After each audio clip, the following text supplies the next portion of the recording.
सत श्री अकाल, स्वागत है। गौरव शुक्ला मैं हां ਤੁਹਾਡੇ ਨਾਲ। इस बुलेटिन ਦਾ आगाज ਵੱਡੀ ਖਬਰ ਦੇ ਨਾਲ। ਵੱਡੀ ਖਬਰ ਇਸ ਸਮੇਂ ਦੀ ਹੈ ਕਿ ਕੇਂਦਰ ਤੇ ਕਿਸਾਨਾਂ ਦੇ ਵਿਚਾਲੇ ਗੱਲਬਾਤ ਦੀ ਉਮੀਦ ਮੁੜ ਤੋਂ ਜਾਗੀ ਹੈ। ਦੋਵੇਂ ਜਥੇਬੰਦੀਆਂ ਜਾਂ ਕੀ ਹੈ ਕਿ ਦੋਵੇਂ ਧਿਰਾਂ ਇਸ ਲਈ ਗੱਲਬਾਤ ਨੂੰ ਲੈ ਕੇ ਸਕਾਰਾਤਮਕ ਵਿਚਾਰ ਰੱਖ ਰਹੀਆਂ ਨੇ। ਮੁੜ ਤੋਂ ਉਮੀਦ ਜਾਗੀ ਹੈ। ਮੀਟਿੰਗ ਤੋਂ ਬਾਅਦ ਕਿਸਾਨ ਜਥੇਬੰਦੀਆਂ ਦਾ ਬਿਆਨ ਸਾਹਮਣੇ ਆਇਆ ਕਿ ਅਸੀਂ ਗੱਲਬਾਤ ਤੋਂ ਇਨਕਾਰ ਨਹੀਂ ਕੀਤਾ, ਸੱਦਾ ਮਿਲਿਆ ਤਾਂ ਜ਼ਰੂਰ ਵਿਚਾਰ ਕਰਾਂਗੇ। ਗੱਲਬਾਤ ਅਸੀਂ ਨਹੀਂ, ਕੇਂਦਰ ਨੇ ਤੋੜੀ ਹੈ, ਕਿਸਾਨ ਜਥੇਬੰਦੀਆਂ ਕਹਿੰਦੀਆਂ ਨਜ਼ਰ ਆਈਆਂ ਨੇ। ਤੇ ਇਸ ਸਮੇਂ ਦੀ ਵੱਡੀ ਖਬਰ ਇਹ ਹੈ ਕਿ ਕੇਂਦਰ ਤੇ ਕਿਸਾਨਾਂ ਦੇ ਵਿਚਾਲੇ ਗੱਲਬਾਤ ਦੀ ਮੁੜ ਤੋਂ ਉਮੀਦ ਜਾਗੀ ਹੈ ਕਿ ਜਲਦੀ ਗੱਲਬਾਤ ਹੁੰਦੀ ਹੋਈ ਨਜ਼ਰ ਆ ਸਕਦੀ ਹੈ, ਕਿਉਂਕਿ ਖੇਤੀਬਾੜੀ ਮੰਤਰੀ ਸੱਦਾ ਦੇ ਰਹੇ ਨੇ ਕਿ ਆਓ ਗੱਲਬਾਤ ਕਰੀਏ। ਤੇ ਇਸ ਵਿਚਾਲੇ ਜਥੇਬੰਦੀਆਂ ਦੇ ਵੱਲੋਂ ਇਹ ਕਿਹਾ ਗਿਆ ਕਿ ਅਸੀਂ ਗੱਲਬਾਤ ਨਹੀਂ ਤੋੜੀ, ਅਸੀਂ ਗੱਲਬਾਤ ਕਰਨ ਦੇ ਲਈ ਤਿਆਰ ਹਾਂ। ਜੇਕਰ ਸੱਦਾ ਭੇਜਦੀ ਹੈ ਤੇ ਉਸ ਦੇ ਉੱਤੇ ਅਸੀਂ ਮੁੜ ਤੋਂ ਵਿਚਾਰ ਕਰਾਂਗੇ।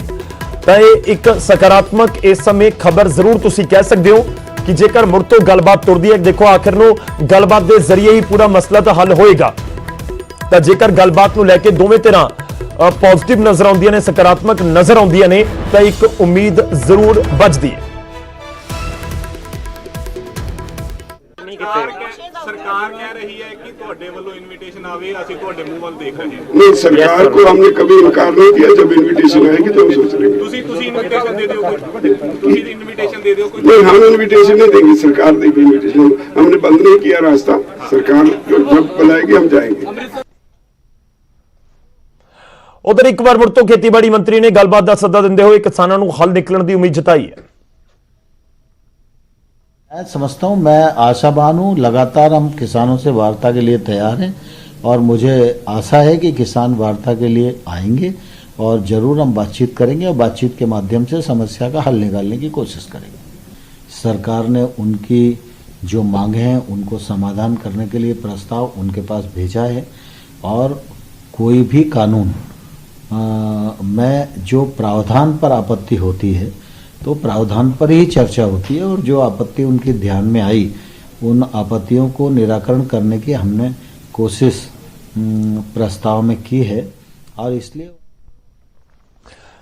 और इस समय हमारे साथ जुड़ रहे हैं हिमाचल प्रदेश के मुख्यमंत्री जयराम ठाकुर जी। सर बहुत बहुत स्वागत है आपका न्यूज़ 18 पंजाब हरियाणा हिमाचल पर।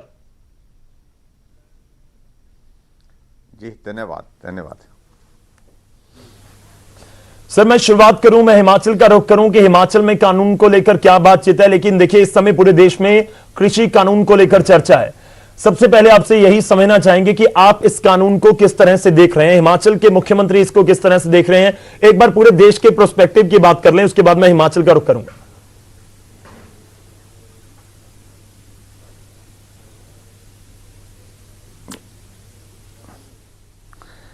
जी आपकी आवाज बीच में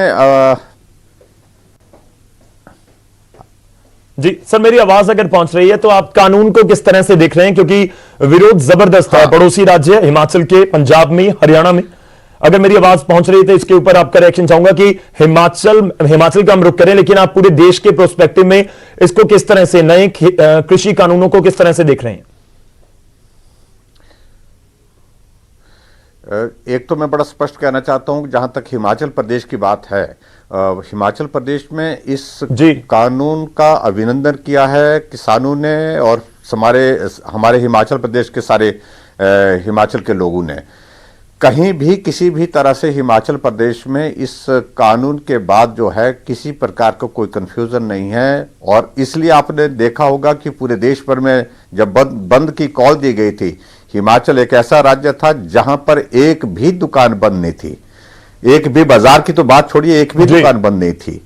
इस बात को लेकर के कि हिमाचल का किसान अच्छी तरह से समझता है कि ये आंदोलन जो है किसानों के लिए नहीं, ये तो सिर्फ राजनीतिक मकसद के साथ किया जा रहा है, राजनीतिक लक्ष्य को हासिल करने के लिए। ऐसी परिस्थिति में इसका समर्थन करने की कोई आवश्यकता नहीं। ये हिमाचल के किसानों ने बड़ा साफ तौर पर संदेश दिया है। सर आप राजनीति का जिक्र कर रहे हैं, आपको लगता है कि विरोधी पार्टियां इसके पीछे हैं, क्योंकि किसान तो कह रहे हैं हम लाखों की संख्या में वहां पर पहुंच गए। आपको क्या लगता है कि पंजाब में क्योंकि बहुत बड़ी संख्या है किसानों की जो दिल्ली की तरफ कूच करके वहां पर जाकर बैठ गए हैं, क्या ये पूरा पॉलिटिकल नजर आता है? किसान कह रहे हैं नहीं, हम अपनी मर्जी से आए हैं। बिल्कुल निश्चित रूप से ये किसान आंदोलन से ज्यादा मुझे लगता है कि राजनीतिक आंदोलन है।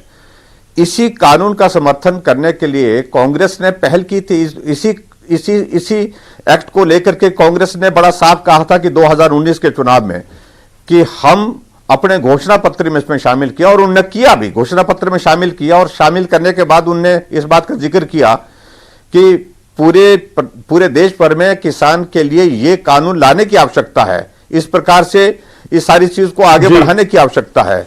और आज जिस कानून को हमने लागू किया, आदरणीय मोदी जी ने पूरे देश भर में, उस कानून का वो विरोध कर रहे हैं। ये समझ से परे है। कोई लोग इसको आसानी से समझ सकते हैं कि ये जो बिल्कुल राजनीतिक मकसद के साथ सारी बातें की जा रही। यही शरद पवार जी जो है कृषि मंत्री के बतौर जो है उन्होंने कहा था कि सभी प्रदेशों में जहां कांग्रेस शासित राज्य थे वहां पर उन्होंने कहा कि भाई आप पायलट प्रोजेक्ट के नाते इसकी शुरुआत करिए।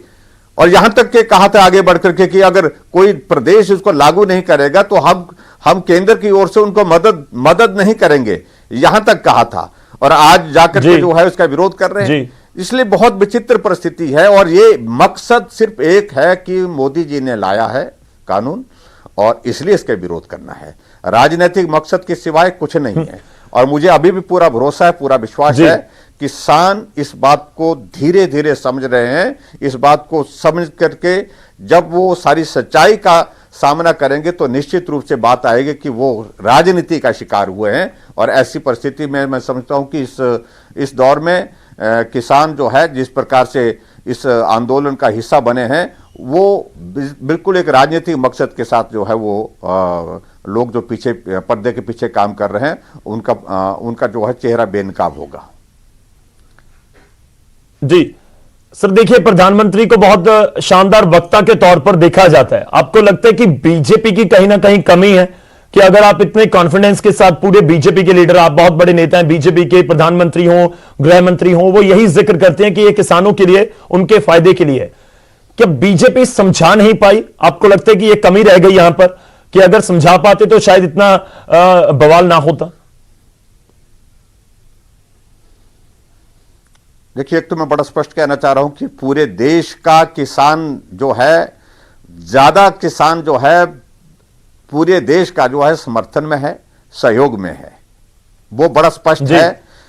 दूसरी बात, मोदी जी का एक विश्वास है, एक नेतृत्व जिस पर भरोसा है पूरे देश को कि जो वो कर रहे हैं वो किसान हित में होगा, देश हित में होगा, इसमें भी कोई कंफ्यूजन नहीं है।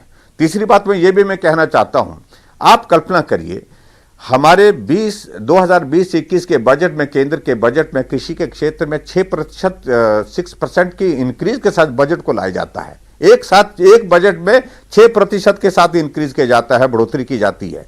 और दूसरी बात, आदरणीय मोदी जी इस बात को स्पष्ट कहते हैं कि पूरे देश की आबादी का 80% से ज्यादा हिस्सा गांव में रहता है। गांव में रहने वाला आदमी किसान है, बागबान है, और ऐसी परिस्थिति में उसकी आर्थिकी को मजबूत करना है। उनकी आर्थिकी को मजबूत किए बिना हम मजबूत भारत की कल्पना नहीं कर सकते हैं। और ऐसी सिचुएशन में उन्होंने किसान सम्मान निधि, आज तक के इतिहास में किसी प्रधानमंत्री ने इस बात को सोचा? फसल आपकी अच्छी हो, बुरी हो, जो भी परिस्थिति है, लेकिन उसके बावजूद भी किसान सम्मान निधि के अंतर्गत जो है 6,000 रुपए आपके खाते में। मदद छोटी है, बड़ी है, लेकिन मंशा बड़ी साफ है, बड़ी स्पष्ट है कि मदद करना, किसान के लिए मदद करना, किसान के हित के लिए बात करना। ऐसी परिस्थिति में क्या कल्पना की जा सकती है कि मोदी जी जो निर्णय लेंगे वो किसान हित में नहीं होगा? स्वाभाविक रूप से पूरा देश का किसान इस बात से सहमत है। ये चंद कुछ क्षेत्र का एक आंदोलन रह गया है और जहां इस बात को सिर्फ राजनीतिक मकसद के साथ आगे बढ़ाया जा रहा है। और मैं यही कहना चाहता हूं जी, अभी बिहार का चुनाव हुआ, आप कल्पना करिए, बिहार के चुनाव में भी तो यही मंजर था आपके सामने। बिहार के चुनाव में भी तो यही था कि महागठबंधन क्या था, वो यही था कि सब लोग मोदी जी के कैसे रोक सके, आओ मिलो, इकट्ठा हो जाओ और मोदी जी को रोकना है। और यहां पर भी यही एक प्रयत्न, एक प्रयास किया जा रहा है कि मोदी जी को कैसे रोका जाए, एनडीए को कैसे रोका जाए, बीजेपी को कैसे रोका जाए। किसान को तो एक इसमें जो है एक वो हथियार बनाने की कोशिश की जा रही है कि उनके कंधे पर बंदूक चलाने की कोशिश हो रही है। और मैं समझता हूं कि इसमें वो कामयाब नहीं होंगे। बहुत पावन, एक पवित्र भावना के साथ इस बिल का पारण हुआ है। और मैं समझता हूं कि जहां तक हमारे केंद्रीय नेतृत्व ने, जब आंदोलन का स्वरूप इस प्रकार बना, उनने खुले मन से इस बात को कहा कि आइए बैठिए, बात करते हैं, कहां आपको लग रहा है कि भाई ये आपके हित में नहीं है, कौन सा ऐसा निर्णय इसमें लग रहा है, कौन सी बात ऐसी लग रही है, उस पर हम चर्चा करें और उसका समाधान निकालें जी। लेकिन उसके बावजूद भी उन लोगों का कहना एक ही बात को लेकर के कि बिल वापस लो, ये तो संभव नहीं हो सकता। बिल अगर पारित हुआ है, बिल के पारण में कुछ कहीं किसी इसमें कहीं उनको लगता है कि उनको कोई आपत्ति है, अपनी बात उस बात पर करिए, लेकिन सीधा बिल वापस करने की बात जो है जो कही गई है वो स्वीकार्य नहीं है। और इसलिए मैं किसान संगठनों से भी अपील करता हूं कि जब भी इस प्रकार का विवाद कहीं भी हुआ है, कभी भी हुआ है, रास्ता उसका संवाद ही निकला है जी। विवाद जो है संवाद से ही समाप्त हो सकता है और संवाद के लिए हमारा केंद्रीय नेतृत्व तो खुले मन से तैयार है, खुले दिल से जो है उनकी बात सुनने के लिए तैयार है। सर, आप ये कह रहे हैं कि कृषि कानून प्रदर्शन बेशक हो रहे हैं लेकिन वापस नहीं होंगे, रद्द नहीं होंगे? नहीं, मेरा इसमें कहना है कि बिल वापस करने की बात तो स्वीकार्य नहीं है। जहां तक हमारी अपनी में व्यक्तिगत जो बात अगर कहूं और केंद्रीय नेतृत्व तो सारी बात को लेकर के बड़ा स्पष्ट पहले ही कर चुका है। दूसरी बात जो जहां तक इसमें जिन विषयों को लेकर के किसानों को, उन किसान संगठनों को लग रहा है कि यहां हमारी आपत्ति है, उस आपत्ति को सुनने के लिए हमारा केंद्रीय नेतृत्व तैयार है और उसमें कुछ सुझाव के रूप में कुछ बातें अगर करने की होंगी, उसके लिए भी मुझे लगता है कि केंद्र के नेतृत्व ने कहा है कि हम आपकी बात को सुनने के लिए तैयार हैं और उसके बाद चर्चा करने के बाद जो रास्ता निकल आएगा उसमें हम सब लोग मिलते हैं, मिलकर काम करते हैं। लेकिन ये बात कतई भी जिस प्रकार से इसमें एक जो है वो एक माहौल बनाने की कोशिश की जा रही है कि वापिस लीजिए, बिल्कुल ये स्वीकार्य नहीं है, तो वो भी बात स्वीकार्य नहीं है। क्योंकि देश जो है, बड़े जितने भी राज्य हैं, बहुत सारी जगह हम देख रहे हैं कि इस बंद का कोई असर नहीं हुआ, एक बात, और पूरे देश का बहुत बड़ा किसानों का वर्ग जो है इस बिल के विरोध में नहीं है, पक्ष में है। और तीसरी बात सबसे महत्वपूर्ण, आदरणीय प्रधानमंत्री जी ने बड़ी पवित्र भावना के साथ स्पष्ट कहा है कि देश की तरक्की तभी हो सकती है जब हमारा किसान आर्थिक रूप से मजबूत होगा, 2022 किसानों की आय दुगनी हो, यह लक्ष्य निर्धारित करने से पहले आदरणीय प्रधानमंत्री जी ने बहुत अपनी भावनाओं को जिस रूप में व्यक्त किया, उन भावनाओं का सम्मान होना चाहिए।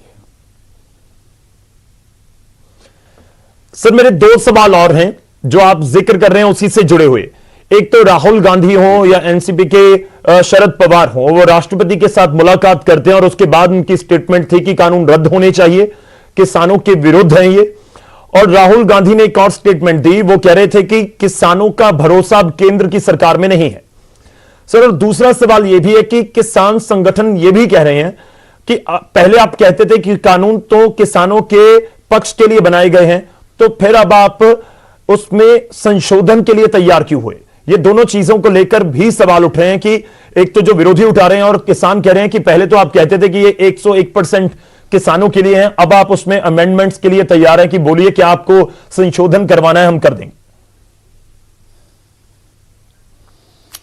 लेकिन ये तो एक तो मैं बड़ा स्पष्ट कहना चाहता हूं कि 27 दिसंबर 2013 को राहुल गांधी जी ने प्रेस कॉन्फ्रेंस में इसी तरह के इस बिल के जिक्र करते हुए कि ये आवश्यकता है आज की, ये करना चाहिए, और उसके बाद उनके घोषणा पत्र में 2019 का जो लोकसभा का चुनाव, उसमें ये चुनाव घोषणा पत्र का हिस्सा बनता है।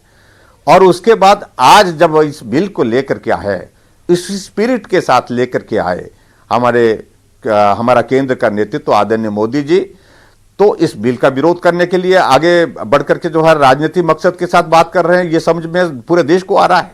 पूरा देश इस बात को बड़ी अच्छी तरह से समझ रहा है, सहज गांव का आदमी भी इस बात को समझ रहा है। दूसरे, जहां तक शरद पवार जी की बात है, शरद पवार जी तो इस बात को लेकर के बहुत आग्रह के साथ करते रहे, ये जरूरत है, इसको करना चाहिए। उस वक्त जब कृषि मंत्री थे, उन्होंने बड़ा साफ शब्दों में, स्पष्ट शब्दों में कहा कि कांग्रेस शासित राज्य जहां, उनको कहा कि आप लागू करिए, पायलट प्रोजेक्ट के नाते आप शुरुआत करिए। और ये भी यहां तक कि कहा कि भी जो लागू नहीं करेंगे उनके बारे में, उनको जो है केंद्र की ओर से मदद नहीं की जाएगी। ऐसी बातें एक नहीं, बहुत सारी बातें हुई। मैं उन सारी बातों में भी नहीं जाना चाहता हूं, मैं सिर्फ इतना ही कहना चाहता हूं, जब आंदोलन ये हुआ एक राजनीतिक मकसद के लिए, किसान संगठन ने कहा कि हम किसी भी राजनीतिक दल को अपने मंच पर नहीं आने देंगे, हम किसी भी राजनीतिक नेता को मंच साझा करने नहीं देंगे। लेकिन आखिरकार ये सब के सब जो है झंडे लेकर के उनके बीच में क्यों दिखाई दे रहे हैं, इस बात को भी तो स्पष्ट होना है। आखिरकार आंदोलन करने वाले जो लोग हैं वो झंडा लेकर के वो हर जगह दिख रहे हैं, कौन पार्टी का, चाहे वो सीपीएम है, चाहे वो कांग्रेस है, चाहे जितने भी विपक्षी दल हैं। ऐसी परिस्थिति में मंशा बड़ी साफ है कि इसमें राजनीतिक मकसद ज्यादा आ गया, किसानों का मकसद पीछे रह गया। इस बात को समझने की आवश्यकता है। जहां तक आप संशोधन की बात कह रहे हैं, मैं संशोधन के बारे में फिर वही बात कहना चाहता हूं। यह हमारे नेतृत्व का बड़प्पन है कि उन्हें खुले दिल से इस बात को कहा कि आपको कहीं लगता है कि कोई बात, किसी बात को लेकर के इसमें सुझाव की गुंजाइश है, कुछ सुधार की गुंजाइश है, आप कहिए और उस सुधार के बारे में विचार करेंगे। क्या बुरा किया उसमें? और हमेशा इस बात को लेकर के जब संवाद होता है, चर्चा होती है, तो उसमें समाधान निकलता है।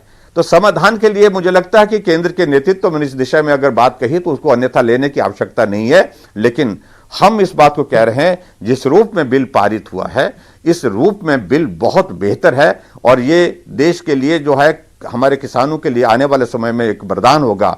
किसान की फसल सीधी मार्केट पहुंचे, बीज का बिचौलिया समाप्त हो, उनको सही दाम उसका मिले, ये प्राथमिकता होनी चाहिए ना। जहां उसको उचित मूल्य मिलता है, बेहतर मूल्य मिलता है, वहां पर उसको फसल को बेचे। ये इससे बड़ा किसानों के लिए और वरदान की आवश्यकता है। तो मुझे लगता है कि बहुत बेहतरीन ढंग से जो है इस बिल का प्रस्तुतिकरण हुआ है, पारण हुआ है। और इसके बाद जो है किसानों के बीच में इस विषय को लेकर के जो कंफ्यूजन पैदा कर रहे हैं, जो हालात ऐसे पैदा करने की कोशिश कर रहे हैं, वो बहुत लंबे समय तक सफल नहीं होंगे। ठीक है सर, मैं हिमाचल की तरफ अब रुख करता हूं। हिमाचल से जुड़ा हुआ सवाल सर, आप कह रहे थे कि हिमाचल में विरोध नहीं है। देखिए, कुछ वामपंथी दल है, उनकी तरफ से विरोध किया जा रहा है। बेशक वो बीजेपी के विरोधी हैं, आप कहेंगे कि ठीक है, उन्होंने तो विरोध करना ही है। लेकिन एक और नाम है जो इस समय चर्चा में है, वो नाम है हरीश चौहान, जो कि फल फूल सब्जी उत्पादक संघ का जो प्रदेश अध्यक्ष है, वो भी विरोध कर रहे हैं। यह भी कहा जा रहा है कि वो बीजेपी के साथ जुड़े हुए हैं। आज सिंगू बॉर्डर के ऊपर बैठकर उनकी तरफ से प्रदर्शन किया जा रहा है कानूनों के खिलाफ। क्या कहिएगा सर कि बीजेपी से अगर वो जुड़े हुए हैं और उनके प्रदर्शन का फिर मतलब क्या है? जहां तक आप सीपीएम की बात कर रहे हैं, सीपीएम का तो हमेशा जो हमारी सरकार का निर्णय होता है उसका विरोध करना होता है। कभी भी हमने उसमें जो है कोई ऐसी चीज नहीं देखी कि जो रचनात्मक हो, सहयोग की दृष्टि से आगे बढ़कर के काम करने की।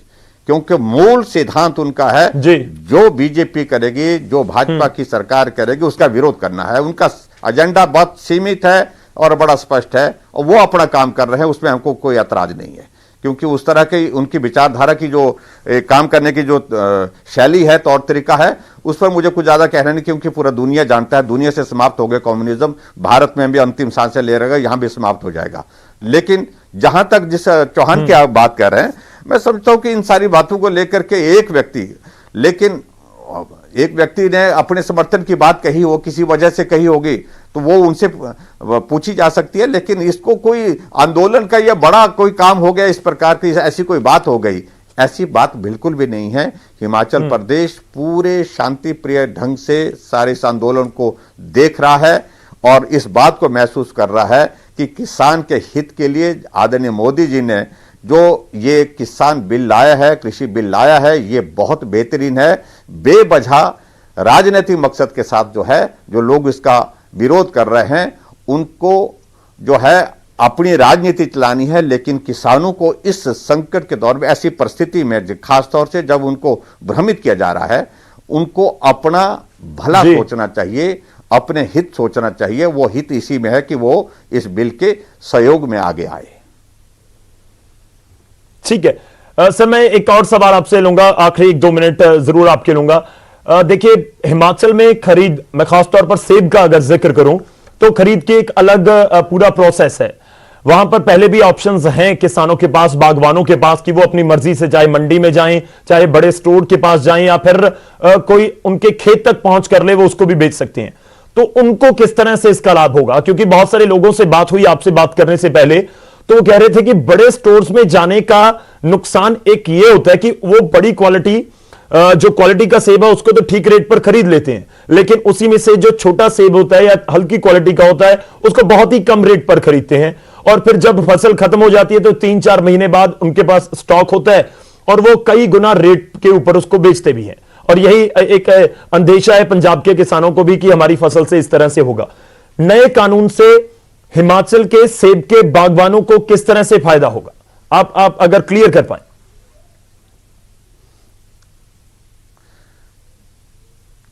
जहां तक हिमाचल प्रदेश की बात है, हिमाचल प्रदेश जो है वो एक कैश क्रॉप वाला एक स्टेट है, जहां सेब होता है। सेब के साथ साथ में हमारे नींबू प्रजाति के दूसरे फल होते हैं। हमने हिमाचल प्रदेश में जो MIS एक शुरू किया है, एक तो उसमें बड़ी सीधी सी बात है कि सपोर्ट प्राइस देने के लिए जो उसकी एक व्यवस्था निर्धारित की है। एक तो किसान को उस दृष्टि से जो है, बागवान को किसी प्रकार की कोई दिक्कत नहीं आती, कठिनाई नहीं आती, उसमें वो एक एश्योर्ड उनके लिए एक रास्ता है कि भाई ये इतनी मदद आपको होगी। उसके बाद जहां तक दूसरी बात है, बागवानों को खुलापन अब की बार अनुभव किया होगा। जो रेट्स इस बार हिमाचल प्रदेश में हिमाचल के किसानों को, बागवानों को मिले हैं, शायद ही इससे पहले कभी मिले हों। फसल कम थी लेकिन उसके बावजूद भी जो है अच्छे रेट पर जो है वो मार्केट तक पहुंचने के लिए, जहां तक बड़े लोगों के फल खरीदने की बात आ रही है, सेब खरीदने की बात आ रही है, इस बात को लेकर के किसान अपने आप महसूस करता है, कोई बाध्यता उस पर नहीं है। जहां उसको उचित मिलता है, उसको दिल्ली में अच्छा रेट मिल रहा है वो दिल्ली बेचे, उसको अगर चंडीगढ़ में अच्छा रेट मिल रहा है तो वहां जाए, चेन्नई में मिल रहा है तो चेन्नई बेचे, कोई भी बंदिश नहीं रखी। बीच में जो सारा बिचौलिए का काम हमने जब समाप्त किया, उसमें हम काफी हद तक सफल हुए। जहां बागवान हमारा ठगा जाता था, वो बड़े संकट में हो जाता था कई बार, ऐसी परिस्थिति को हमने जब से समाप्त किया है, हिमाचल प्रदेश का बागवान इसी वजह से कि जब इतना खुलापन मिला है कि बागवान चाहे फसल थोड़ी है चाहे ज्यादा है, लेकिन जहां उसको ठीक रेट मिल रहा है, उचित मूल्य मिल रहा है, वहां बेचने का उसको अधिकार है। जहां वहां बेच करके जो है वो अच्छी उसकी जो है आय हो सकती है, उसके लिए वो स्वतंत्र है। उस दृष्टि से वो काम कर रहा है। और हिमाचल प्रदेश में इसलिए इस बिल का हम स्वागत कर रहे हैं, हमारा बागवान, हमारा किसान, कि ये और भी बेहतर करेगा इस सारी व्यवस्था को, जहां बागवान को सीधा उचित मूल्य जो है जिस मार्केट से मिलेगा उस मार्केट में वो अपनी फसल बेच सकता है। चलिए सर, शुक्रिया, बहुत बहुत धन्यवाद हमारे साथ बात करने के लिए, अपना समय देने के लिए। तो हिमाचल प्रदेश के मुख्यमंत्री जयराम ठाकुर जी हमारे साथ मौजूद थे। उन्होंने कृषि कानूनों को लेकर यह स्पष्ट किया और आरोप लगाते हुए नजर आए हैं कि यह पूरा जो आंदोलन है वो कहीं ना कहीं सियासत से प्रेरित है, और इसका जिक्र उन्होंने किया। ਤਾਂ ਫਿਲਹਾਲ ਵੇਲਾ ਤੁਹਾਡੇ ਤੋਂ ਇਜਾਜ਼ਤ ਲੈਣ ਦਾ ਹੋ ਚੱਲਿਆ, ਪਰ ਖੇਤੀ ਕਾਨੂੰਨਾਂ ਨੂੰ ਲੈ ਕੇ ਚਰਚਾ ਸਾਡੀ ਲਗਾਤਾਰ ਜਾਰੀ ਹੈ। ਜਿਹੜੇ ਮੁੱਖ ਮੰਤਰੀ ਹਿਮਾਚਲ ਪ੍ਰਦੇਸ਼ ਦੇ ਉਹ ਜ਼ਿਕਰ ਵੀ ਕਰਦੇ ਨਜ਼ਰ ਆਏ ਕਿ ਕਾਨੂੰਨ ਵਾਪਸ ਕਰਵਾਉਣ ਵਾਲੀ ਜਾਂ ਰੱਦ ਕਰਵਾਉਣ ਵਾਲਾ ਜੋ ਪੂਰੀ ਮੰਗ ਹੈ ਉਹ अस्वीकार्य है, मतलब कि ਉਹ ਤਾਂ ਕਬੂਲ नहीं है। मतलब साफ संकेत है कि कानून ਤਾਂ ਵਾਪਸ नहीं ਲਵੇਗੀ। ਹੁਣ ਤੱਕ ਦਾ ਜੋ ਰੁਝਾਨ ਹੈ ਬੀਜੇਪੀ ਦਾ, ਦੂਜੇ ਪਾਸੇ ਕਿਸਾਨ ਜਥੇਬੰਦੀਆਂ ਵੀ ਆਪਣੇ ਸਟੈਂਡ ਦੇ ਉੱਤੇ ਕਾਇਮ ਨੇ। ਫਿਲਹਾਲ ਇਜਾਜ਼ਤ ਦਿਓ, ਤੁਸੀਂ ਬਣੇ ਰਹੋ ਨਿਊਜ਼ 18 ਦੇ ਨਾਲ।